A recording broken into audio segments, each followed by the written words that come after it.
Welcome to Dream Tales Sleep Stories. Tonight's reading is The Secret Message in the Clouds. Settle into your bed or sofa and let your shoulders, jaw, and eyelids grow heavy. Inhale slowly, 1, 2, 3, and sigh the air away, allowing the day to fade into quiet dark. With every soft inhale, you invite fresh English phrases. With every gentle exhale, stray thoughts drift farther off. Behind my voice flows a gentle 528 Hz melody, renowned for guiding the mind toward deep relaxation. Keep your eyes closed or follow the captions, whichever feels right. Simply receive the rhythm and resonance of the language. Deep in rest, tonight's phrases will take root like seeds, ready to bloom into stronger English skills with the morning light. When you feel settled, hold that unhurried breath and allow yourself to drift into the tale. The secret message in the clouds begins now, and when the story's final line has faded, the music will linger a little longer, carrying you gently deeper into sleep. The secret message in the clouds. Emma was 5 years old and loved looking at clouds more than anything else in the world. Every afternoon after kindergarten, she would lie on the soft grass in Willowbrook Park with her 4 best friends. Sam, who always carried a magnifying glass in his pocket. Maya, who could draw anything she saw. Oliver, who remembered every detail of every story. And Lily, who noticed things that nobody else ever seemed to see. The 5 friends had been meeting at the park every day for 3 months, ever since they had all started attending Sunshine Kindergarten together. Their parents thought they were just playing normal games, but the children had discovered something much more interesting than swings or slides. It had started on a Tuesday in September, when Emma noticed that the clouds above the park seemed to be making shapes that looked almost like letters. She thought it was just her imagination, but when she pointed it out to her friends, they could see it too. "Look," Emma said, pointing at the sky with excitement. "That cloud looks like the letter H, and that one over there looks like an E." Sam adjusted his glasses and squinted at the clouds through his magnifying glass, even though his mother had told him many times that magnifying glasses don't work on things that are far away. "You're right, Emma, and there's an L, and another L, and an O." Maya quickly pulled out her sketchbook and began drawing the cloud formations as fast as she could. She had learned to draw very quickly because clouds moved and changed shape so fast. "H-E-L-L-O, she said slowly as she drew each letter.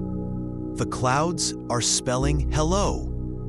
Oliver, who had an excellent memory for everything he heard or saw, nodded thoughtfully.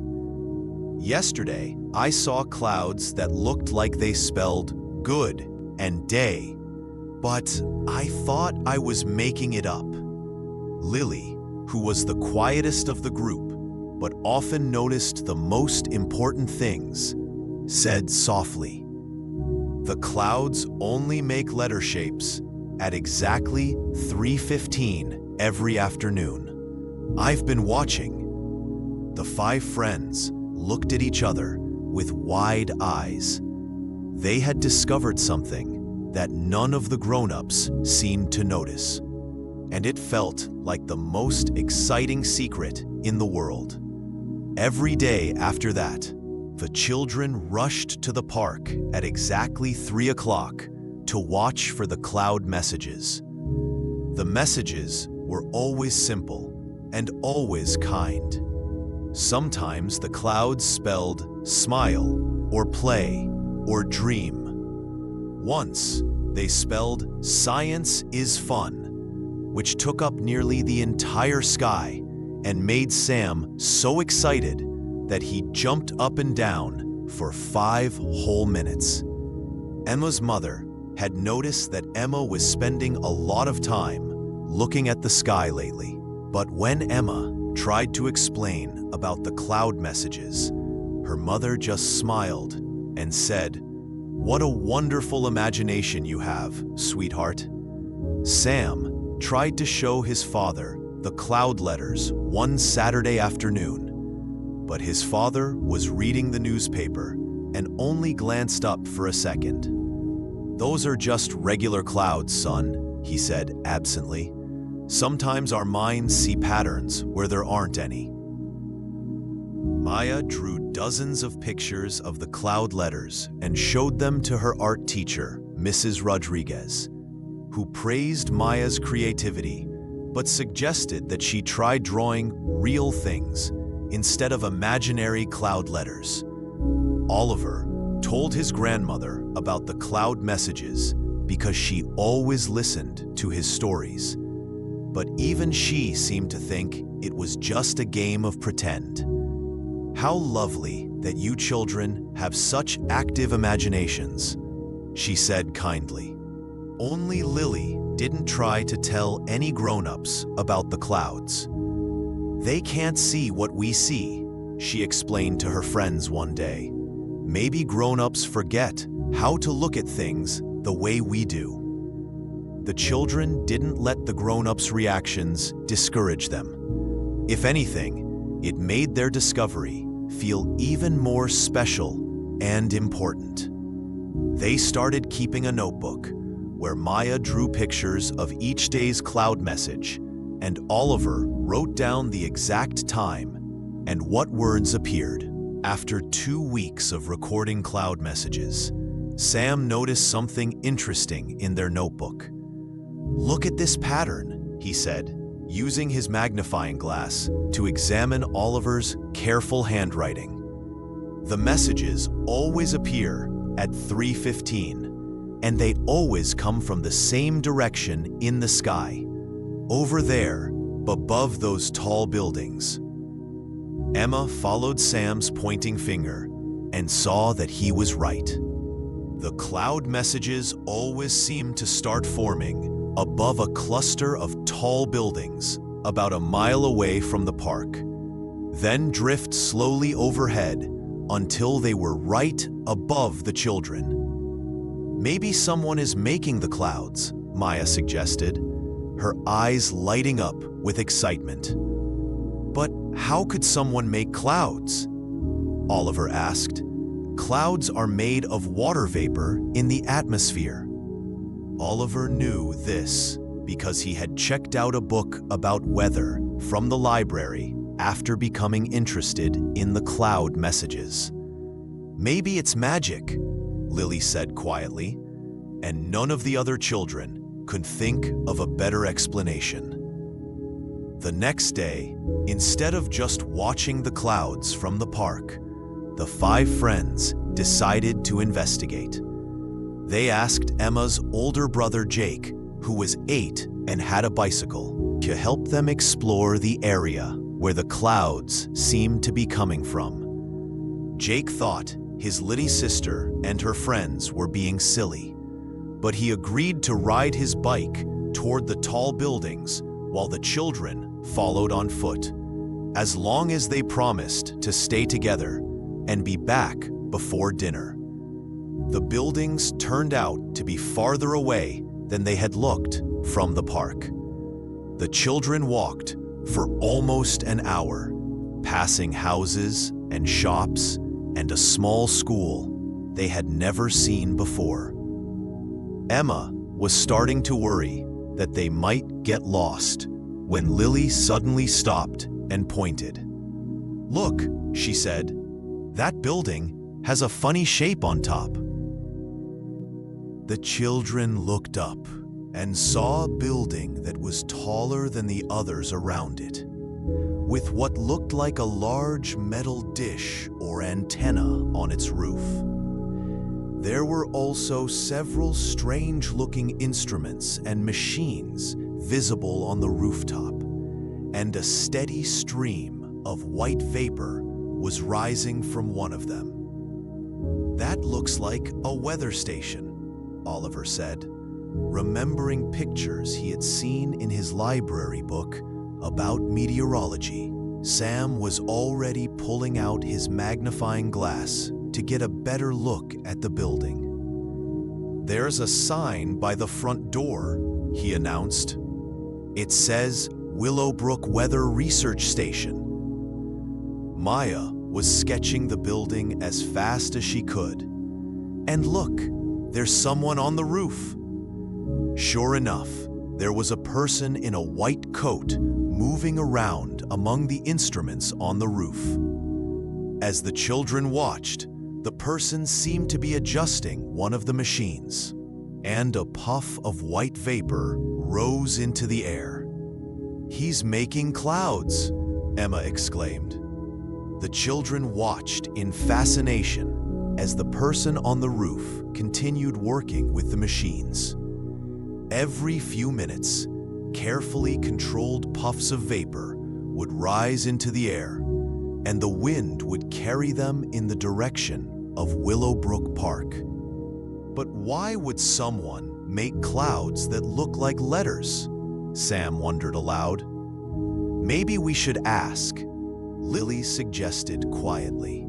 The other children looked at her in surprise. Lily almost never suggested talking to strangers, especially grown-up strangers. "We could knock on the door," Emma said thoughtfully. "Mommy always says it's okay to ask questions if we're polite and if we're all together." Jake, who had been listening to their conversation while leaning against his bicycle, shrugged. "I guess it couldn't hurt to try. But if the person seems weird or mean, we leave right away." The Willowbrook Weather Research Station turned out to have a very normal-looking front door with a doorbell just like the houses in their neighborhood. Emma, being the bravest of the group, reached up and pressed the button. After a moment, they heard footsteps, and the door opened to reveal a kind-looking man with gray hair, glasses, and the same white coat they had seen on the roof. He looked surprised, but not unfriendly, to see 5 small children and 1 8-year-old boy standing on his doorstep. "Well, hello there," the man said with a warm smile. "Are you folks lost? Do you need help finding your way home?" "No, sir," Emma said politely, the way her mother had taught her to speak to adults. "We wanted to ask you about the clouds." The man's eyebrows went up with interest. "The clouds? What about the clouds?" "We think you're making them spell words," Sam said, holding up his magnifying glass as if it were evidence. The man looked at the children for a long moment, and then his face broke into the biggest, most delighted smile any of them had ever seen on a grown-up. "You can see the messages," he exclaimed. "I wondered if anyone would notice." "Please, please come in. I'm Dr. Peterson, and I have been hoping for months that someone would figure out what I was doing." Dr. Peterson led the children into his weather station, which turned out to be filled with the most amazing scientific instruments any of them had ever seen. There were computers showing maps of wind patterns, barometers measuring air pressure, and screens displaying temperature readings from all over the region. "I've been working on a project to study how small changes in atmospheric conditions can create predictable cloud formations. Dr. Peterson explained as he showed them around. But it gets very lonely working here by myself, and I thought it might be fun to use my research to create little messages for anyone who might be watching the sky. Maya raised her hand like she was in school. Why can't the grown-ups see the letter shapes like we can? Dr. Peterson smiled again. That's a very good question. I think it's because grown-ups often stop looking at clouds the way children do. You see, when we get older, we sometimes become so busy with our daily lives that we forget to really look at things. But children like you still have the wonderful ability to see shapes and patterns and magic in ordinary things like clouds. Are you a real scientist? Oliver asked, his eyes wide with excitement. I am indeed, Dr. Peterson said proudly. I study meteorology, which is the science of weather and atmospheric conditions. Would you like to see how I create the cloud messages? The children nodded enthusiastically, and Dr. Peterson led them up a narrow staircase to the roof of the building. The rooftop was like a wonderland of scientific equipment, with instruments measuring wind speed, humidity, temperature, and air pressure. The key, Dr. Peterson explained, is understanding exactly how water vapor behaves under different atmospheric conditions.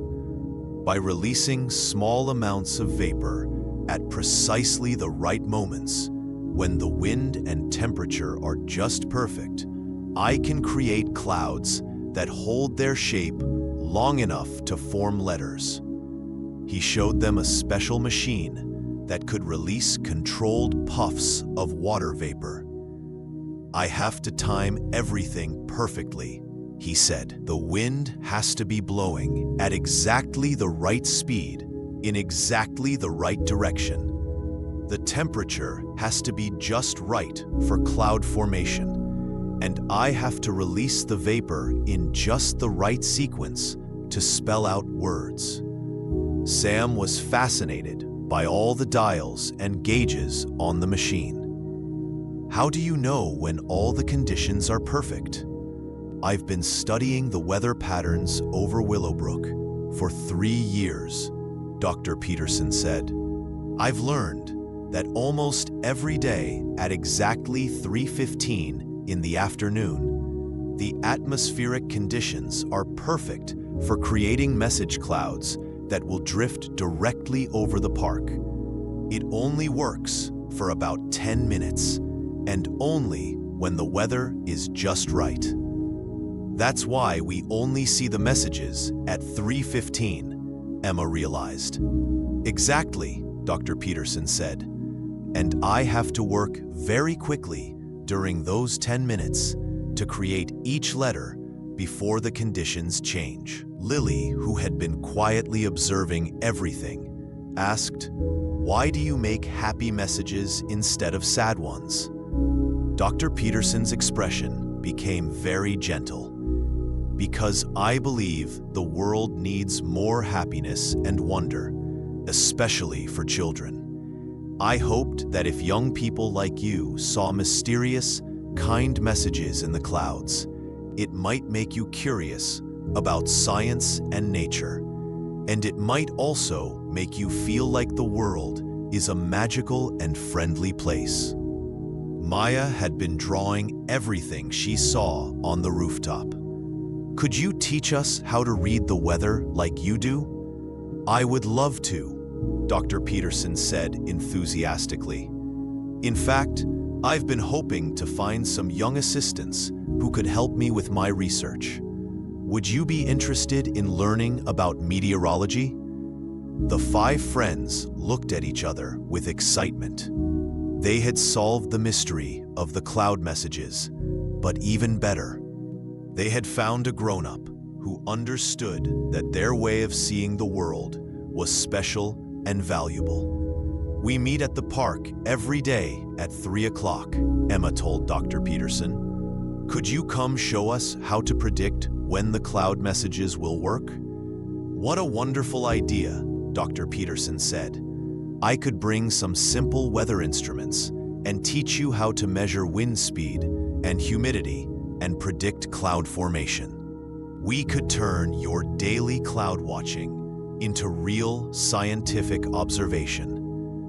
From that day forward, the children's afternoon meetings in Willowbrook Park became much more exciting.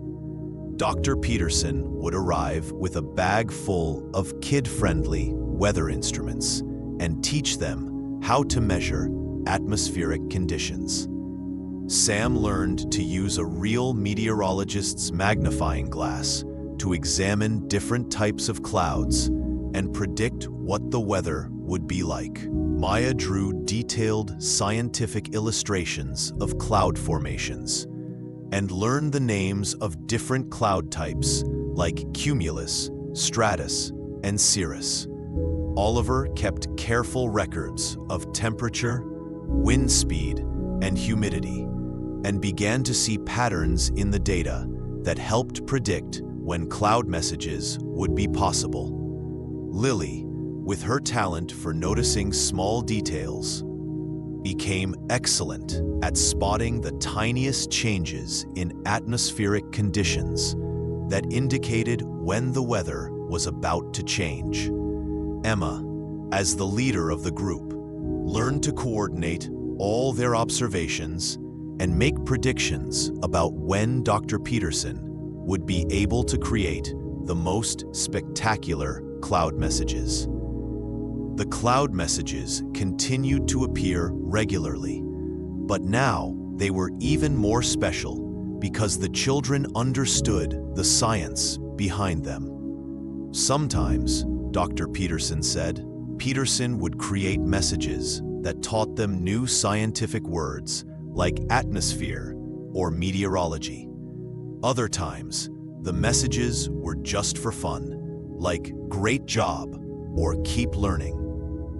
One afternoon in November, when the weather was getting colder and cloud formation was becoming more difficult, Dr. Peterson created the longest message the children had ever seen. The clouds spelled out, "Young scientists are the future," in letters that stretched across the entire sky above the park. "People are starting to notice," Maya told Dr. Peterson that day. "My mom said she saw letters in the clouds yesterday, and Sam's dad stopped reading his newspaper to look at the sky." Dr. Peterson chuckled. "Maybe your curiosity and excitement is helping the grown-ups remember how to see the magic in everyday things." As winter approached and the atmospheric conditions became less predictable, the cloud messages appeared less frequently. But the children's friendship with Dr. Peterson and their love of meteorology only grew stronger. Dr. Peterson taught them about different types of weather systems, how to predict storms, and why snow forms in certain conditions, but not in others. He explained how meteorologists help farmers know when to plant crops, help pilots fly safely, and help communities prepare for dangerous weather. "Science," Dr. Peterson said. Peterson told them one day as they all watched a spectacular sunset paint the clouds in brilliant colors, "is really just a way of paying very close attention to the world around us and asking good questions about what we observe. You children are natural scientists because you notice things that others miss, and you ask wonderful questions about everything you see." Emma looked around at her 4 best friends and at Dr. Peterson, who had become like a grandfather to all of them. "I'm glad we noticed the cloud messages," she said. "I'm glad too," Dr. Peterson said warmly. "You've reminded me that the most important part of being a scientist isn't having fancy equipment or knowing complicated theories. It's maintaining a sense of wonder about the world and never losing your curiosity about how things work." That evening, as the children walked home together in the gathering dusk, they saw one final cloud message forming in the sky above them. The letters were faint in the fading light, but clear enough for them to read. "Keep wondering." Sam adjusted his magnifying glass one more time to get a better look. Maya sketched the message in her notebook. Oliver carefully recorded the time and weather conditions. Lily smiled her quiet smile as she noticed how the last rays of sunlight made the cloud letters glow like magic. And Emma, looking up at the sky with her 4 best friends beside her, felt certain that this was just the beginning of a lifetime of discoveries, questions, and scientific adventures. The cloud messages had taught them that the most wonderful mysteries weren't always far away in distant lands or hidden in secret places. Sometimes the most amazing discoveries were right above their heads, waiting for someone with enough curiosity and wonder to notice them. As they reached the corner where they always said goodbye before going to their separate homes, the children made a promise to meet again tomorrow, ready for whatever new mysteries the sky might reveal to those who knew how to look with the eyes of young scientists. The secret of the cloud messages had been solved, but their friendship with Dr. Peterson and their love of meteorology would continue for many years to come, inspiring them to become the next generation of scientists who would never lose their sense of wonder about the natural world.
you